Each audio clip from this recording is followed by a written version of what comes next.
What's up guys, Nick Drew here, and today I want to talk to you about retiring early without financial independence. That's hitting FIRE, but without FI. Now, you may be sitting there saying that's ridiculous. You cannot retire early without having the money to do so. The math literally doesn't work. Well, I'm not saying I completely disagree with you here, but I kind of am. See, every day, Hannah and I wake up in this Airstream, parked wherever we want, and have complete control over our schedule of where we go, what we do, and how we do it. That kind of sounds like my dream retirement. Well, stay tuned because I'm going to show you the 4 steps that we took to do this and how you can do it too.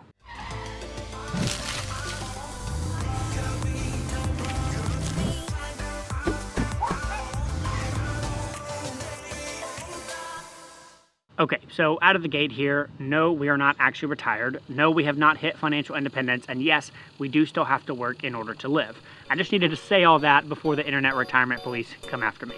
Now, before I jump into my process, first, let me explain the difference between what the typical path to FI looks like versus what we're doing. Now, the FIRE movement started decades ago with folks like Vicki Robin, the author of Your Money or Your Life. And then it became uber popular as bloggers like Early Retirement Extreme and Mr. Money Mustache started sharing their journeys. And the movement has taken on a whole new stage of growth with the recent release of the documentary Playing with FIRE. Now, as the movement has picked up speed, one of the common messages you'll notice on the online forums and groups is this idea of FI faster. People sharing and comparing their savings rates and almost wearing their years until FI as some sort of badge of honor. The traditional path to FI often looks like this: delay gratification and enjoyment through a combination of frugality and increasing your income to increase your savings rate as much as possible and speed up the timeline for hitting FI.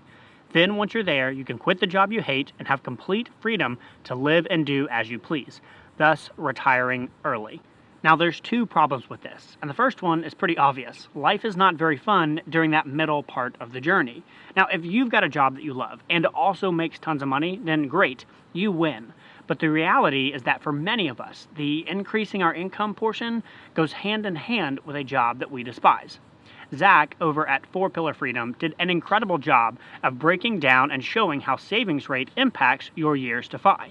Even at a 50% savings rate, it will still take you 16 and a half years to get there. And if you're in a situation like what I used to be in, where you're at a job that you can barely breathe at, the idea of staying there that long is sickening. The second, not so obvious problem is that you need to find a way to enjoy your life as you go. You're not going to magically have a life that you love the second that you hit FI. Rolling over from $1 away from financial independence to actually having financial independence doesn't completely change your life. You still have to find a sense of purpose and meaning and fulfillment even if you're able to retire early, which is why I advocate for a different path. Now, it wasn't long after we found out about the FIRE movement that it became pretty clear that the traditional FIRE path was not going to work for us. But there was still a lot that was really appealing about FIRE. So we decided to ask a different question. What if we didn't want to retire? What if we built a life that we didn't want to retire from? If we go back to the graph that we drew a second ago, is there a line that looks more like this? Is there a way to pursue FI and increase our enjoyment along the way? It seems obvious that we should try and balance our daily enjoyment of life with still prepping for the future and reaching towards FI, but it's not obvious at all when you're stuck in this FI faster mentality. And on top of that, when you start following a path that's now referred to as slow FI, you end up making decisions that are in direct opposition of that FI faster mentality, like quitting your current job to do something else and taking a pay cut in the process, or getting another dog with regular monthly expenses when you already have 1 dog and 2 cats. Both decisions that Hannah and I have made. And these decisions are counterproductive in helping us hit FI faster, but they greatly increase our enjoyment of life in the process. Luckily, we're not the only ones picking up on this. Jessica over at the Fioneers recently wrote an article on slow FI and came up with a definition that I really liked. She said, slow FI is when someone utilizes the incremental financial freedom they gain along the journey to financial independence to live happier and healthier lives, do better work, and build strong relationships. That is exactly what Hannah and I are doing and what I think that you should consider too.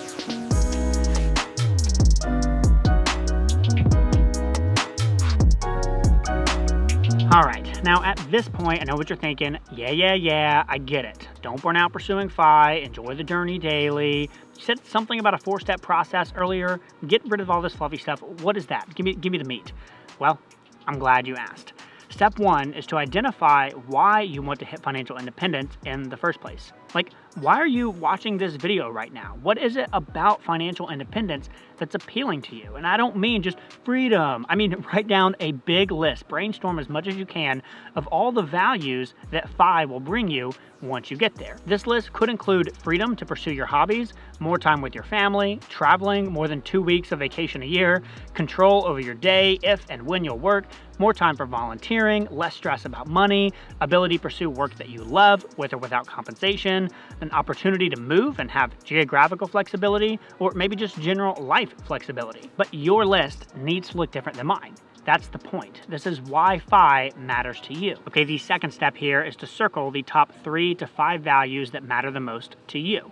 Use the Pareto principle here. Which 20% of these values would bring you like 80% of the enjoyment? Which ones do you care about the most? For us, some of the most important ones are time with family, general life flexibility, the ability to move, change directions without being tied down, travel not being limited to vacation days from our boss, and control over our work day and doing work that we strongly care about. Okay, the third step is to reverse engineer how you can get some of these values without hitting FI. What can you do right now that can put you on this path to achieving most of these values in 1, 2, or 3 years without having to wait the full 16 years or more to hit FI? We chose moving into an RV full-time and pursuing freelance work, and that's allowed us to get the vast majority of the benefits that we cared about much quicker than usual. It's allowed us to spend more time with family whenever we want, travel whenever we want, do work in a field that we care about on our own schedule, and have general life flexibility in case we want to change our minds. And it only took us a couple of years from the moment we heard about the FIRE movement to actually building this life that we love. And the good news is that there's tons of ways to do this depending on the values that you want the most. You don't have to do it the way that we've done it. You could be like my friend Sean Marin from Two Frugal Dudes, who was able to take his job remote. He likes his day job, but he wanted to work remotely to give him and his family the ability to move wherever they like. Or you could be like Angela from Tread Lightly, Retire Early, who downshifted to work part-time. Yes, it decreased her income, but it significantly improved her quality of life. This could also mean focusing on your time outside of work to truly optimize it and make sure you're squeezing as much out of it as possible. This might mean downsizing your home so that it's less to take care of, which then would free you up to volunteer or spend more time pursuing the hobbies that you love. I'm not sure what this looks like for you. That depends on what it is that you want. But I'm confident that if you really stretch your mind here, you can start pursuing these things much sooner rather than later. Speaking of pursuing these things, that brings us to step number 4, which is to eliminate everything that doesn't help you achieve them. This is where, in the traditional FIRE path, we start cutting expenses. But it's much easier now because we've clearly identified why we're trying to hit FIRE in the first place, the values that are the most important to us, and the direction that we're going in. So when it comes to downsizing your home, or biking versus driving a car, or going out to eat less, you can simply look at the values that those purchases bring and stack them up against the values that you circled earlier and said were the most important to you.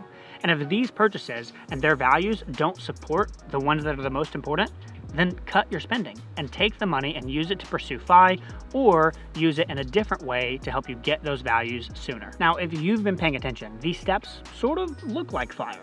But IFRI doesn't really make a whole lot of sense. Luckily, Hannah, who is much more clever than I am, was like, well, what if we just stick a little M and a little E right there?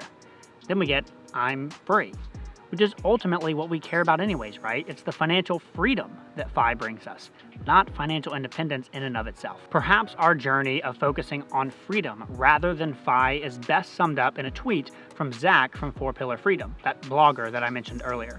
He said, overrated metric, how fast you're able to reach financial independence. Underrated metric, how enjoyable your journey is along the way to financial independence. So, can you retire without hitting FI? Well, technical retirement? No, you can't. You do have to have the money to retire. But can you get like 80% of the benefits from retirement without achieving FI? Absolutely. And that's what I want you to think about. So that's it, guys. If you liked this video, please hit the like button and subscribe to this channel for more videos just like it. As always, remember, I can teach you about financial independence, but I can't make you chase after it. The choice is yours. I'll see y'all next time.